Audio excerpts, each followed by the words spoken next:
Good morning, and it's another Oklahoma sunrise. Thankful to be here and be with you today. We continue on page 167, part 2, balancing ourselves. What is man without the beasts?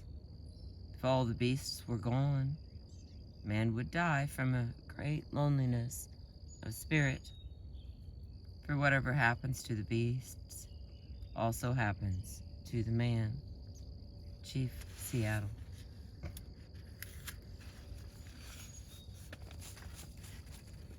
Good boy. Good dog. Hey, went the wrong way, dog. Alright, we're gonna assume that he'll be back. You knew we'd get to this point eventually, right? All the people profiled in part 1 needed some practical information to conquer their canine problems. But like my friend, Mr. Tycoon, they all also came to realize that their dogs were not the only source of their problems. It's time to open our eyes to how our own problems influence our dog's behavior and how to address the human side of the equation.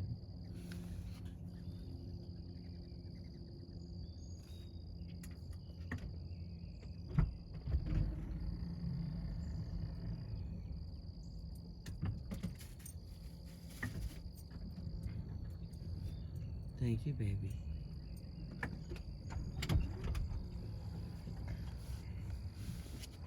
He returned without having to do a dog hunt. Alright. Chapter 5, Dysfunction Junction. Here's another quote by Woodrow Wilson.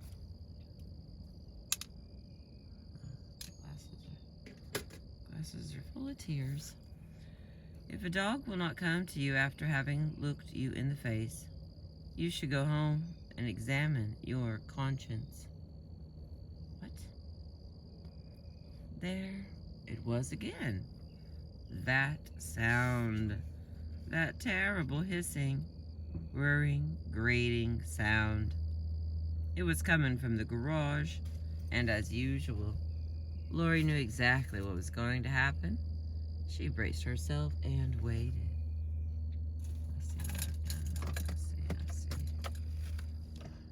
You know, you're a very needy audience member, sweet dog.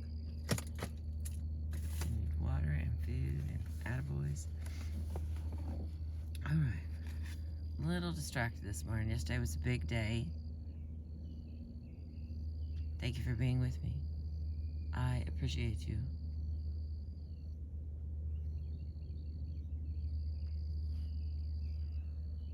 There it was again, that sound. That terrible hissing, whirring, grating sound. It was coming from the garage, and as usual, Lori knew exactly what was going to happen. She braced herself and waited.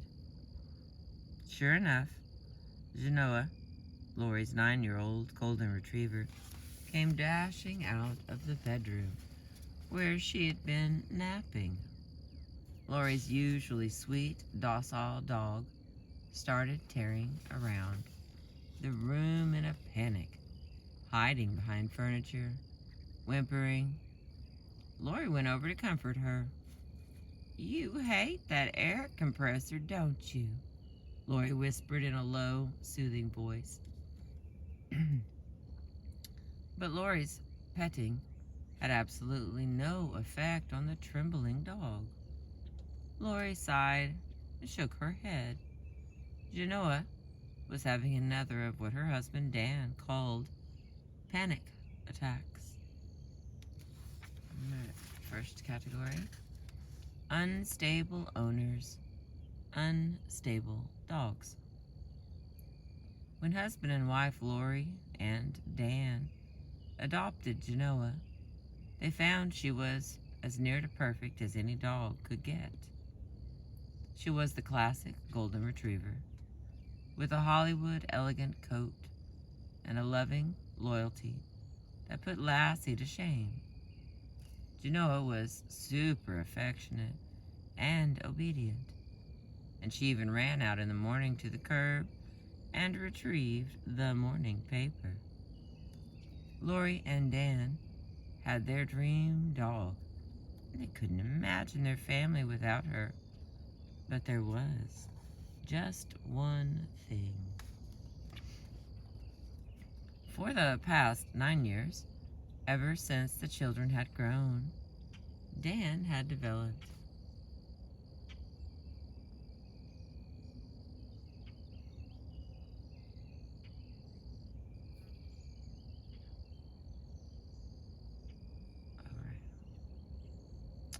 For the past 9 years, ever since the children had grown, Dan had developed a hobby of coming home from work, changing his clothes, then going into the garage to work on his cars and bikes. This usually involved turning on his air compressor. But all of a sudden, the couple noticed that Genoa had begun to grow more and more panicked at the sound. She would run in circles, whimper, and run into the back bathroom and huddle in the tub. Lori would often end up behind a piece of furniture, comforting this magnificent animal, who had changed from a sweet, mellow companion to a trembling, neurotic wreck, as if someone had flicked a switch. Lori and Dan sent in a home video of Genoa's behavior to our dog whisperer staff, who thought the behavior looked pretty extreme. Our producers pre-interviewed Lori and asked her the usual health questions. Had Genoa been checked by a vet for any physical or neurological problems that could explain the behavior? When they learned that Genoa was in perfect health, it looked to the staff that they'd been sending me out on a class phobia case. They and the couple themselves were in for a shock. Next category. Four-legged mirrors never lie. As we've discussed regarding the case of my friend the tycoon, there is no more accurate mirror of our inner lives than our dogs, because they don't live in the world of thought, logic, past regrets, or future worries. Dogs interact with each other and with us in the now, and on a purely instinctual level. Their interest in us centers on how our personal behavior and energy is going to affect the rest of the pack. And if something inside us is threatening to make the pack unstable, our dogs are going to reflect that right back, sometimes subtly, sometimes dramatically. Earlier on in this book and in the book Caesar's Way, we looked at the different issues our dogs can develop and examined various ways of dealing with them. What we haven't faced full on is the fact that 95% of the time, the cases I'm called in on have much more to do with an unstable human than an unstable dog. You can't even begin to correct your dog's behavior until you correct your own behavior. And in order to correct your own behavior, you have to be willing and able to see what needs fixing. We have big blind spots in our lives that make their homes in our prefrontal lobes and call themselves realizations. That's where our dogs come in to save us. If you are having a problem with your dog, chances are there's something in your own life that is out of sync. Unlike humans, dogs don't selfishly think about their needs all the time. They don't put priority on the protection of their own egos. Dogs think about the good of the pack, And if you, the human, don't have your ducks in a row, your dog will find himself living in an unstable pack and will act accordingly. There are many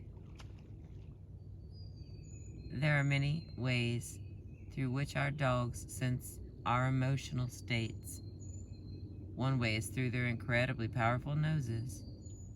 Those noses are lifesavers in search and rescue operations, and dogs are even being used now by scientists to be able to scent out everything from rare species of endangered animals and plants to whale droppings on the high seas. Dogs today have new jobs sniffing out cancer, diabetes, and other serious illnesses in people. They seem to be able to sense nearly invisible changes in human bodies and human chemical composition. In his classic and important book, The Dog's Mind, Dr. Bruce Fogel refers to studies from back in the 1970s showing that dogs can detect butyric acid, one of the components of human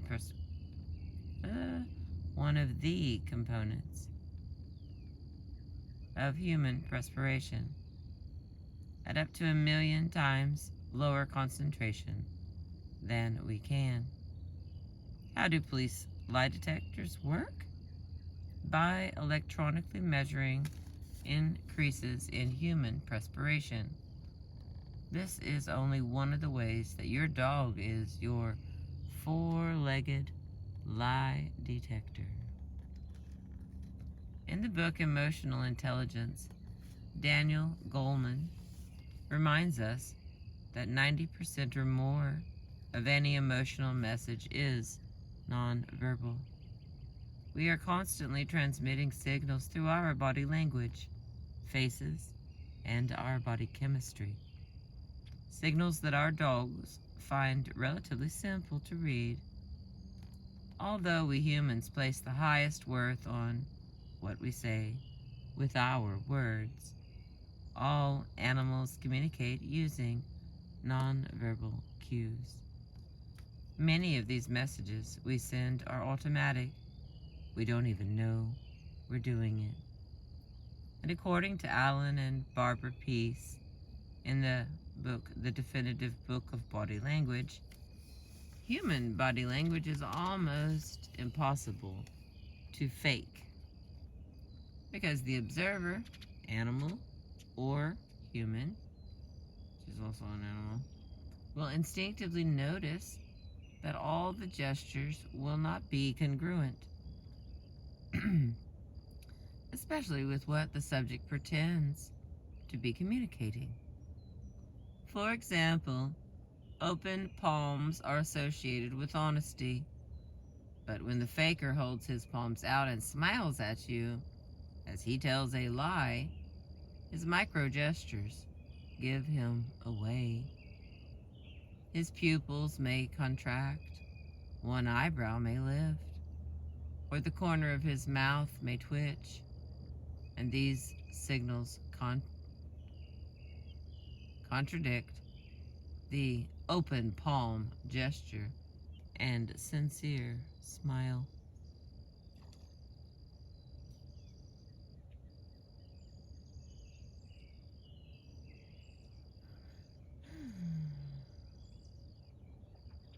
The result is the receivers, especially women, tend not to believe what they hear. If you can't fool a person by faking your body language, how can you possibly expect to trick an animal? Interestingly, animals excuse me, Lord.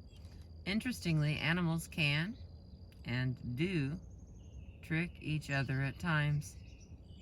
Being able to deceive another animal has been selected across many species as a trait that greatly assists in survival.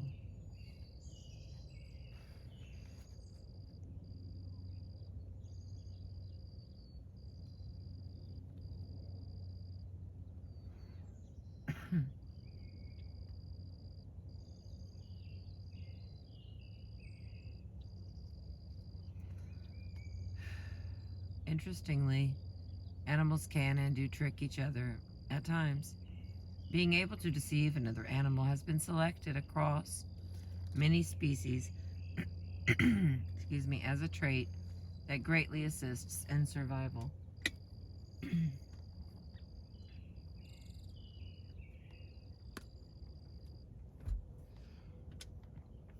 Alright. Excuse me, Lord. Harvard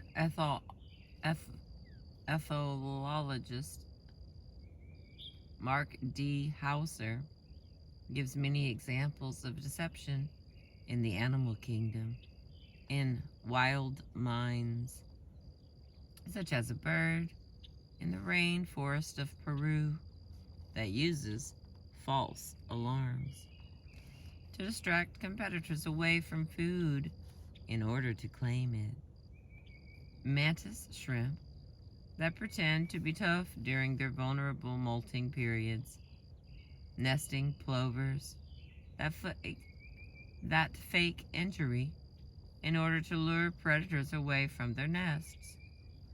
Dogs, especially loud, little dogs, bluff each other all the time when they act overly aggressive but are really feeling fear.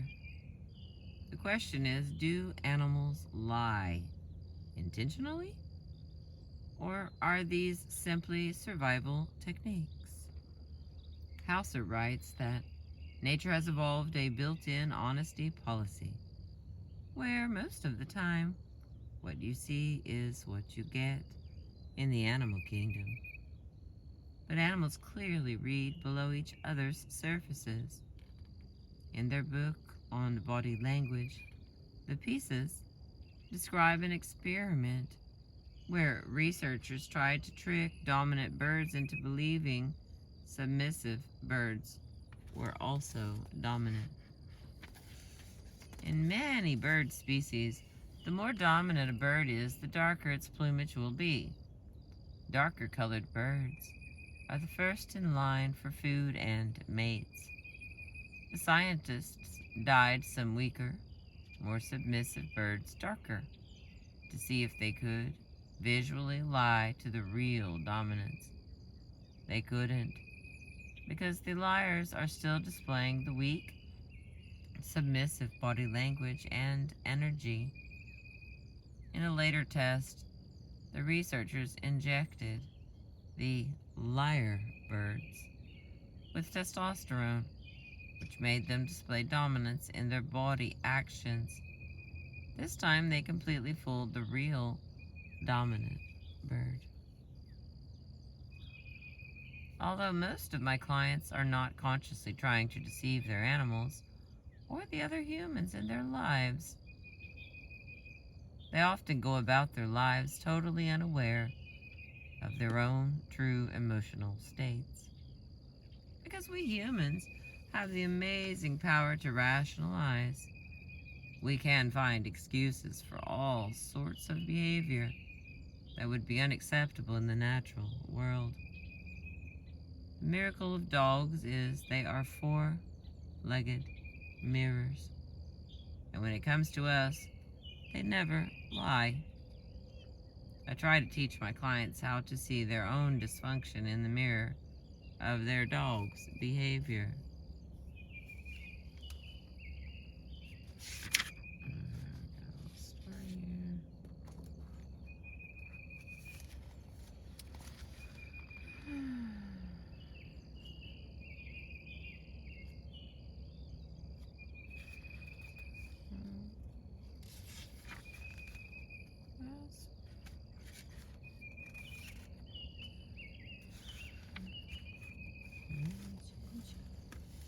Here we go.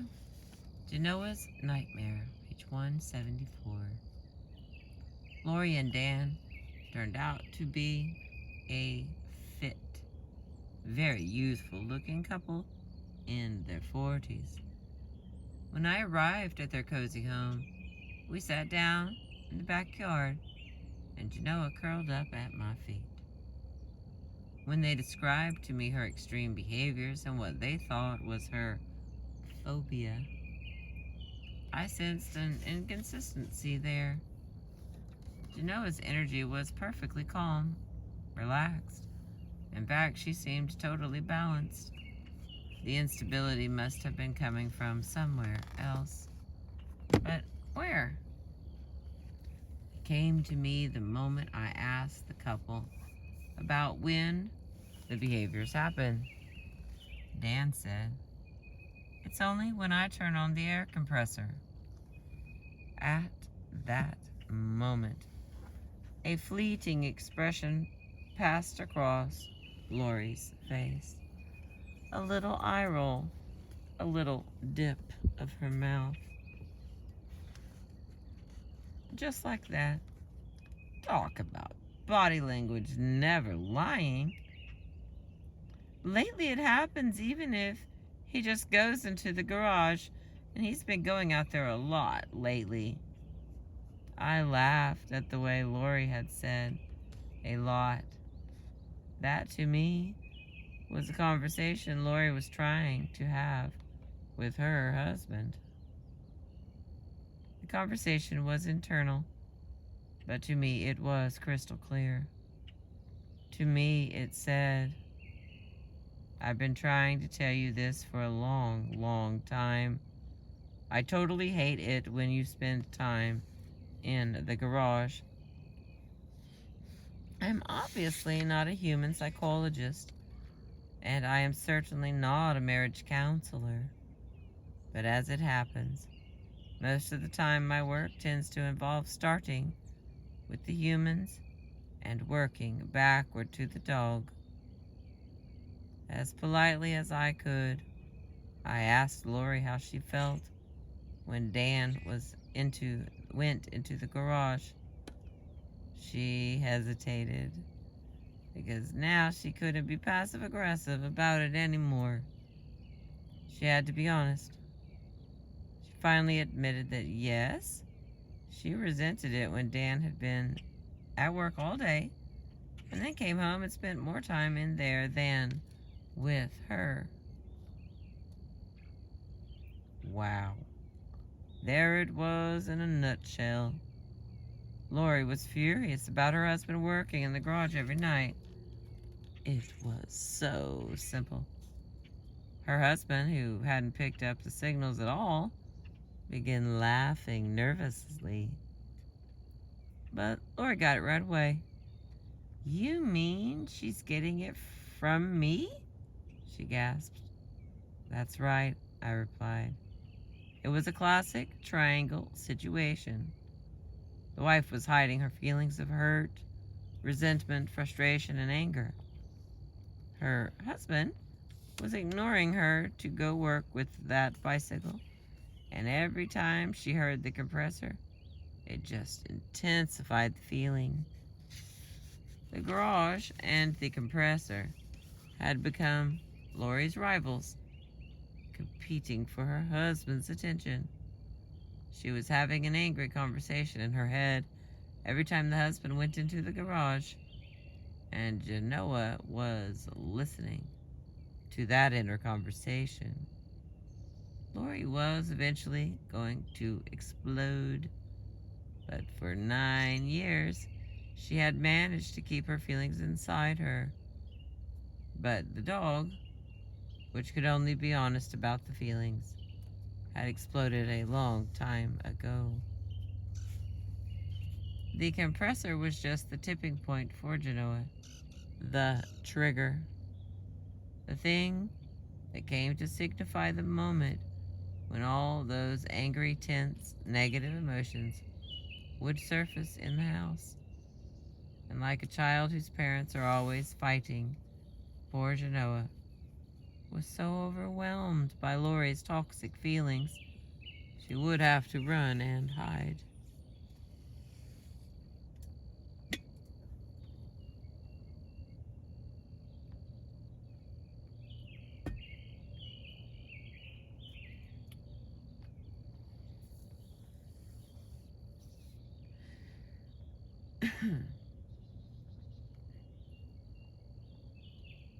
Let's see.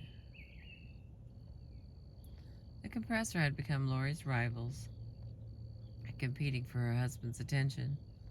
She was having an angry conversation in her head every time the husband went into the garage, and Genoa was listening to that inner conversation. Lori was eventually going to explode.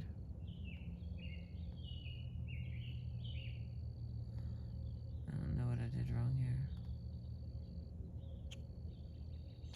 But for 9 years, she had managed to keep her feelings inside her. But the dog, which could only be honest about the feelings, had exploded a long time ago. Yeah, I see where I did. Okay, I'm skipping ahead to where I was supposed to be. My voice is a little tired. Once we made that important breakthrough, solving Genoa's issue was simple. We went into the garage and Dan worked with his air compressor. Using peanut butter to calm Genoa's mind, I talked to Lori about pleasant things to distract her from her long-standing resentment of Dan's garage-related activities. But mostly I worked with Lori, trying to change her belief about the garage.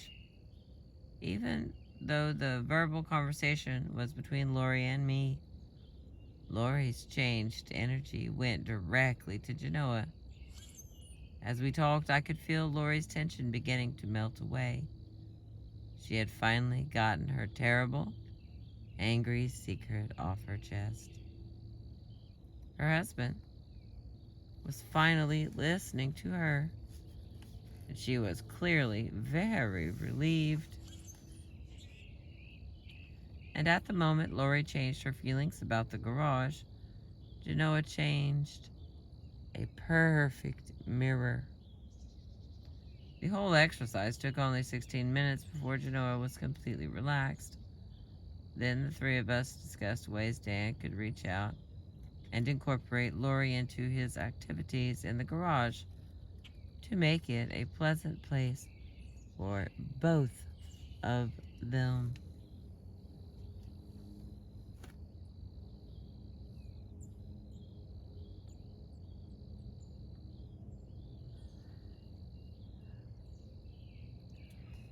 In the next category, like human, like dog. The story of Lori, Dan, and Genoa is a classic example of how our emotions affect our animals, and how our animals become the mirrors of our emotions. I would have to say that, in one way or another, the majority of my cases involve some element of the principle.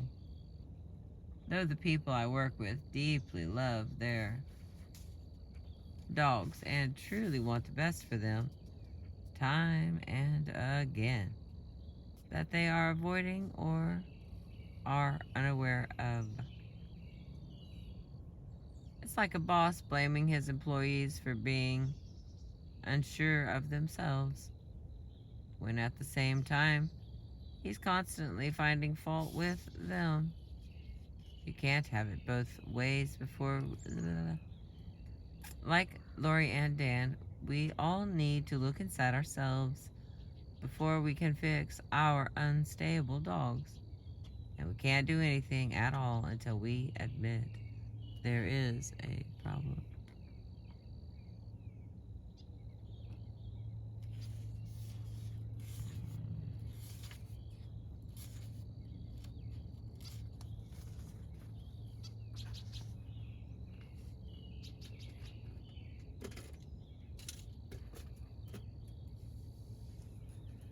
Alright, we made it to page 177.